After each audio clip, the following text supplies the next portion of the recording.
We're role-playing right now. Okay. You have a question, so you don't want to pay $5,000 over MSRP, is that what you're telling me, Jamie? Who would want to do that?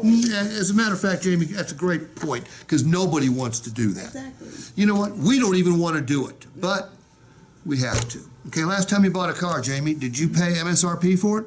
I paid under MSRP. You got a discount, didn't you? I did. There may have even been factory incentives, right? There might have been. Yes. In fact, I'm going to guess the time before that, you also got a discount. Possibly. And if there was a time before that, you're probably not old enough. That what I got back then, I want to know why it's up right now. Well, the point I'm trying to make is, back when you got discounts, you were actually paying a market-based price, okay?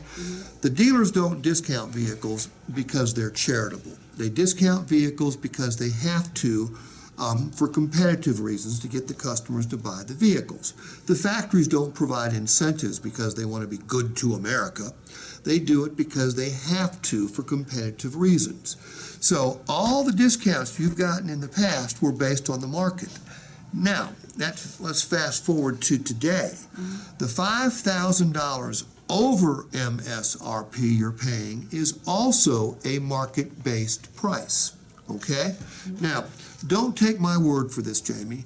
I'm going to show you some data that comes from consumer websites. Primarily, the data comes from Edmunds.com. Have you ever been on that website? I have not. Okay.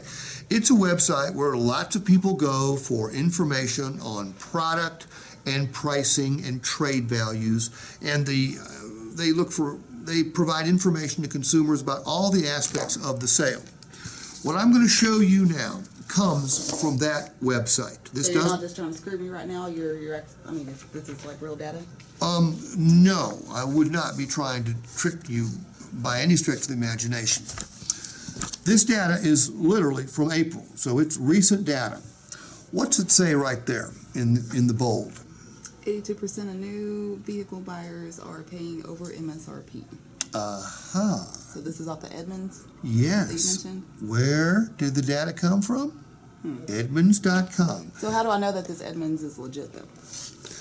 Edmunds.com is the oldest consumer-facing website on the internet. I mean, when the internet finally became public 25 or 30 years ago, when did Al Gore invent it? I can't remember. When the internet became available to the public, Edmunds.com was the first company, automotive specific, to go on there and start providing consumers information about cars and trucks. So here's what they've discovered. Not only are 82% of people paying over MSRP, and by the way, the reason is supply and demand. It's economics 101. You remember COVID? I do. Yeah, because it's still going on. Still going on. All right?